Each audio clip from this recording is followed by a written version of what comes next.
These days werewolves can be fun, exciting and even a little sexy, but in early modern period Europe, they were deemed a very real and dangerous threat.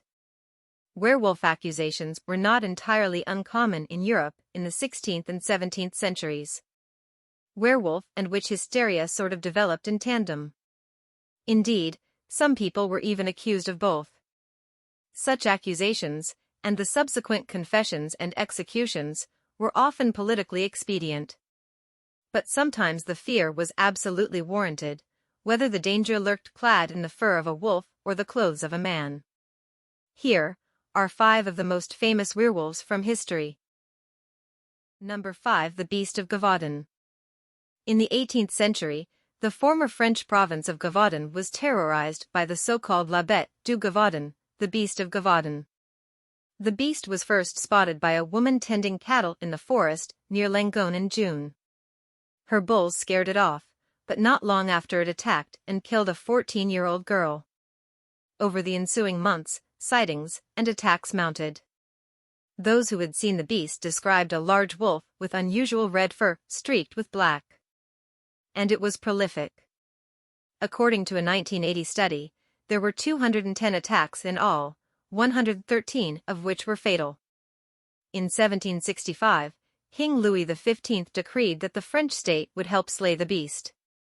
When the appointed professional wolf hunters, Jean-Charles Marc-Antoine Vimessel d'Aneville and his son Jean-François failed to kill the beast, the king sent lieutenant of the hunt François Antoine instead.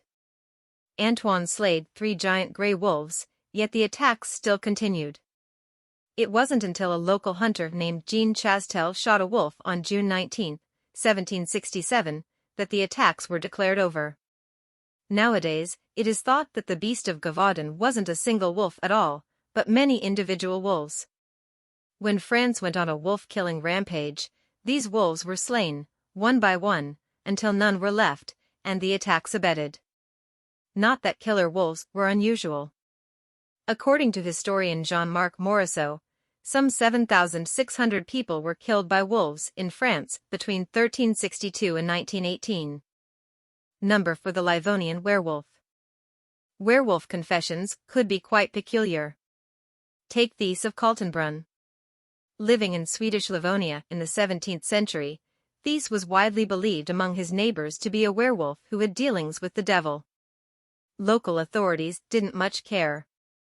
After all, Thies was in his 80s. What harm could he do with a few tall tales? But when they brought him in for questioning on an unrelated matter in 1691, he voluntarily began divulging details of his werewolf lifestyle, although with many inconsistencies. According to his account, Thies had given up lycanthropy 10 years prior to his appearance before the judges in 1691. Before that, he and other werewolves would change into wolves on St. Lucia's Day, Pentecost and Midsummer Night by donning magical wolf pelts, although he later changed his story and said they just stripped naked and turned into wolves. They would then maraud the countryside, killing farm animals and cooking and eating them. When asked how wolves cooked meat, he declared they were still human, not wolves. His story only grew stranger. He claimed that werewolves were the agents of God, and would travel to hell to battle the devil and his witches, bringing back grain and livestock the witches had stolen. In fact, he said, he had done so just 1 year earlier, contradicting his earlier claim of having renounced lycanthropy. When it was revealed that Thies was not a devout Lutheran, and indeed practiced a form of folk magic involving charms and blessings, the judges ordered Thies flogged and exiled. What happened to the strange chap after that is unknown. Number 3. The Wolf of Ansbach. A wolf in magistrate's clothing, 1685 woodcut of the wolf on display.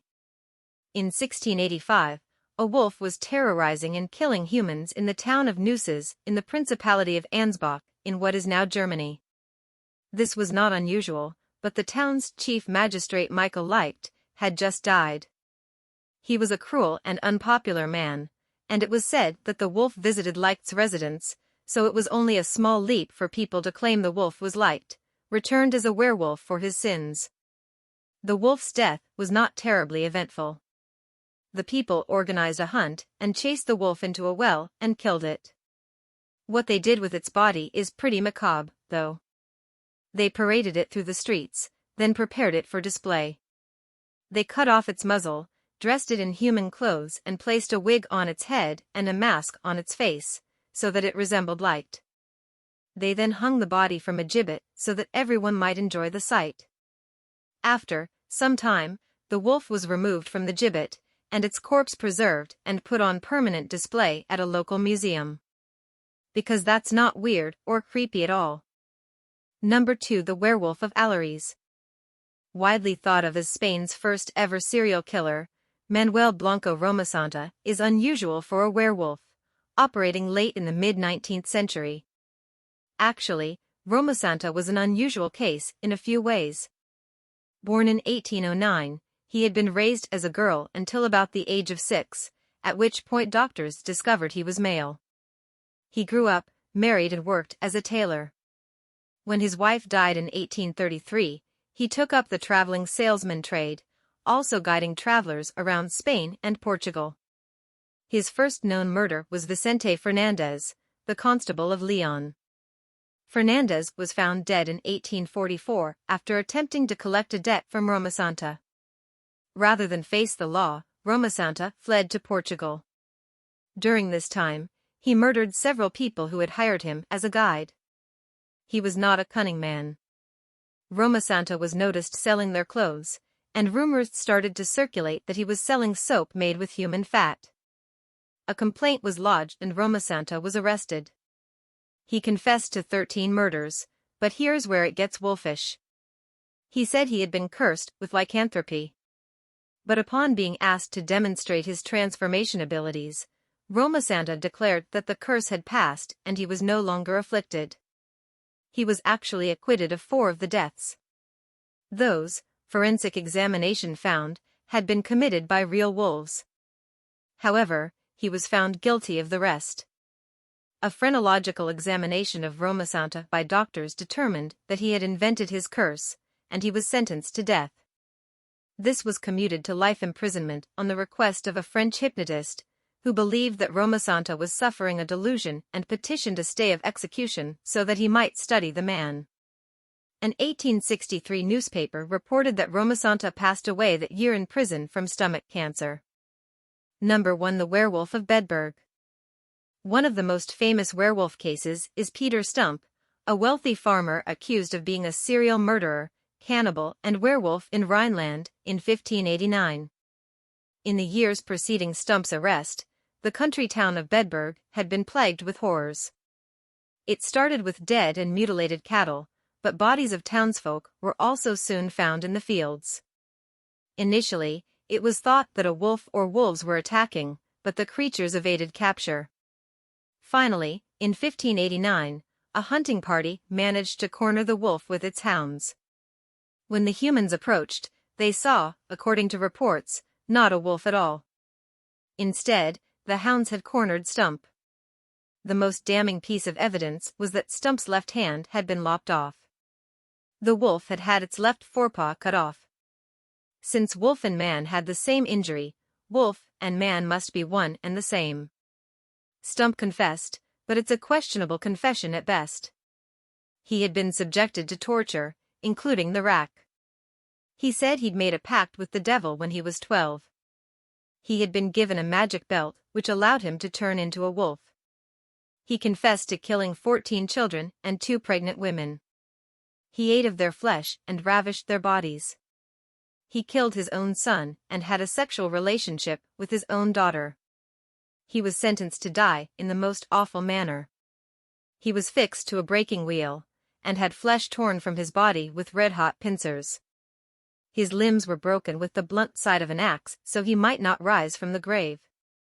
Finally, he was beheaded. His head was placed on a pole with the figures of a breaking wheel and a wolf on it, as a warning to others. His daughter and mistress were also flayed, strangled and burned. It is not known whether the crimes were truly committed by Stump. At the time, the region was deeply affected by the Cologne War. Stump was a Protestant convert, and the region had been seized by the Catholics in 1857. His death was to the Catholics' advantage, as his considerable wealth would fall to them. In addition, Stump's death could have served as a strong warning to other Protestants. Every country has their own stories, folklores, and beliefs about werewolves. Some believe werewolves are evil and demonic, but there is a second part that believes werewolves are not evil. One can believe the accounts of werewolves or not, but it is clear that the werewolf has had quite an impact on many different cultures and nations over the ages. What are your theories and opinions? Do tell in comment section. That's it for today's video. If you enjoyed this video, make sure to like, comment, and please do subscribe and hit the notification bell to get updates of my upcoming videos. See you in the next video. Until then, keep learning, keep growing. Low-key Genius is over and out for today.